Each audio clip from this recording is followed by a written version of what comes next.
atteinte à l'intérêt général. Il faut que ça vise l'intérêt général.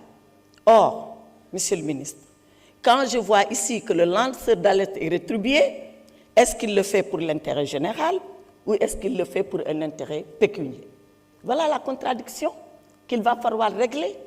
Si l'alerte est faite dans le sens de l'intérêt général, on ne doit pas rétribuer le lanceur d'alerte. Et dans tous les systèmes juridiques que moi j'ai étudiés, en tout cas, sauf si je me trompe, et j'aimerais bien qu'on me le dise et qu'on me le prouve, le lanceur d'alerte n'a jamais été rétribué. Jamais.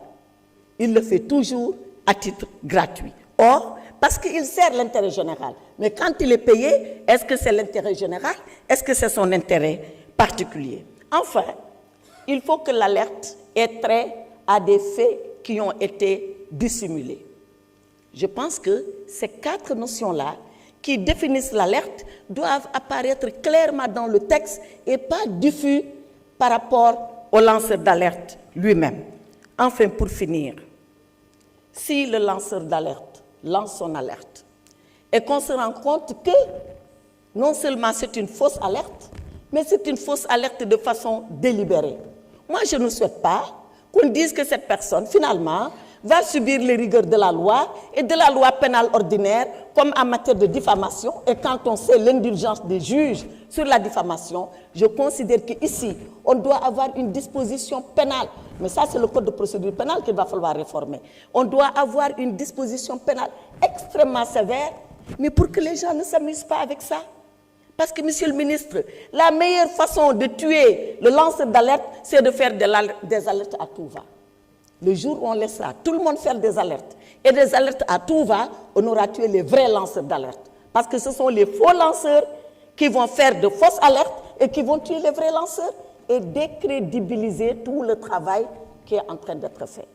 Donc je considère que pour que cette loi, on doit l'ajuster et définir l'alerte et vraiment revoir la partie qui considère la rémunération du lanceur d'alerte parce que c'est quelque chose qui heurte l'intérêt général. Je vous remercie, Monsieur le ministre.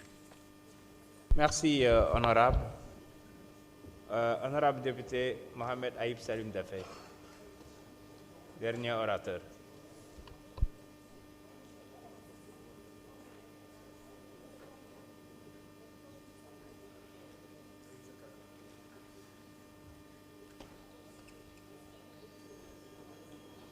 Merci, Monsieur le Président, Monsieur le ministre de la Justice, garde des Sceaux, chers collègues.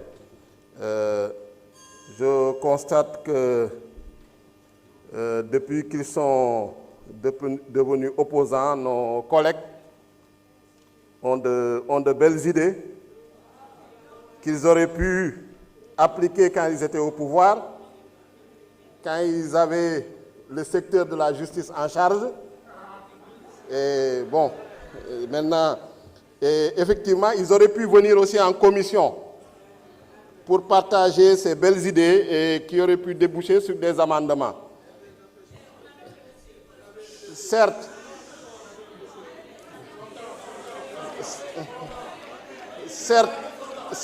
il y a une collègue hier qui s'est plaint que ces amendements aient été rejetés. Je la rassure, ces amendements n'ont pas été rejetés parce que c'est une non-inscrite. Ces amendements ont été rejetés parce ces amendements violaient un principe élémentaire du droit qu'on apprend en première année, le principe de la hiérarchie des normes. Si vous vous référez à Hans Kelsen, on ne peut pas, par une loi ordinaire, modifier une loi organique. On ne peut pas, par une loi ordinaire, modifier une loi constitutionnelle. C'était tout simplement cela. C'est pourquoi ces amendements ont été rejetés et avec des arguments, en tout cas pertinents, qui ont été partagés en commission. Je voudrais quand même témoigner ça devant les Sénégalais. Ces amendements n'ont pas été rejetés par ostracisme, ces amendements n'ont pas été rejetés par hostilité, mais ces amendements ont été rejetés parce qu'ils ne répondaient pas aux critères, n'étaient pas recevables. C'était des amendements irrécevables qui violaient la Constitution et la loi organique, notamment sur la Cour des comptes. Je voudrais dire que, effectivement, ce dispositif est un dispositif, à mon avis, révolutionnaire, puisqu'il répond à une demande sociale, une demande citoyenne, une demande de transparence, une demande de bonne gouvernance. Nous avons la justice, nous avons les forces de sécurité, la police, tous ceux qui sont dans les enquêtes, tous ceux qui sont dans la police judiciaire, qui font de leur mieux avec les moyens dont ils disposent.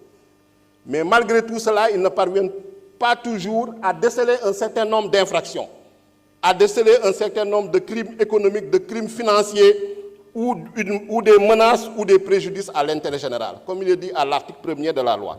Je pense que ici, l'article 1er de la loi donne quand même une définition de l'alerte. Donc, pour pallier à cela, c'est pourquoi cette loi est opportune, elle est pertinente, pour permettre à des citoyens sénégalais, à des patriotes, comme l'a fait le président Ousmane Sonko en son temps, pour leur permettre de révéler un certain nombre de choses qui sont dommageables à l'intérêt général, pour leur permettre de révéler des détournements parfois de milliards, pour leur permettre de révéler des faits de corruption. Et après avoir révélé cela, qu'ils puissent bénéficier d'une protection. Et la loi également prévoit des mécanismes d'incitation, des mécanismes également qui sont des compensations, qui sont des récompenses. Pour moi, ça n'enlève en rien au patriotisme, au civisme de ceux qui, en tout cas, vont utiliser ce mécanisme de lanceur d'alerte-là. L'autre chose, c'est également les prêts de nom. On voit que beaucoup de détournements se font en utilisant des prêts de nom. Et pour qu'on puisse débusquer, puisqu'on puisse déceler ces détournements-là, il faudrait inciter les prêts de nom à se dévoiler. Donc la loi propose également un mécanisme pour permettre à ces prêts de nom de révéler ces faits-là qui sont dommageables à l'intérêt général, de révéler ces faits-là qui sont dommageables aux ressources publiques, aux ressources naturelles. Donc c'est extrêmement important. Je pense que si on regarde tout le dispositif, toute cette architecture, en partant de l'OFNAC, la loi qu'on a examinée hier, de la déclaration de patrimoine, lanceur d'alerte, et tout à l'heure, avec la loi sur l'accès à l'information, on peut dire qu'on a un dispositif qui est robuste, un dispositif qui va permettre de lutter efficacement contre la corruption, de promouvoir la bonne gouvernance. Le reste, il nous revient, nous, en tant qu'Assemblée nationale, notamment à notre commission des délégations, de pouvoir suivre, de pouvoir évaluer l'efficacité de ce nouveau dispositif-là.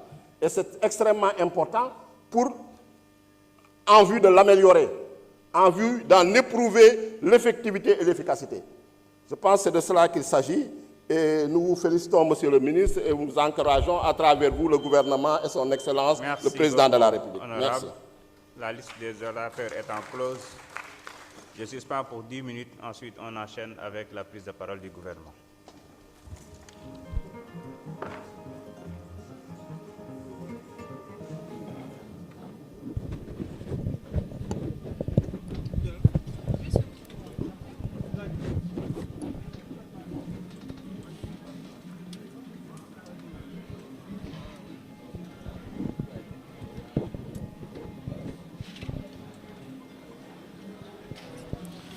Voilà, merci beaucoup mbokk internetu 300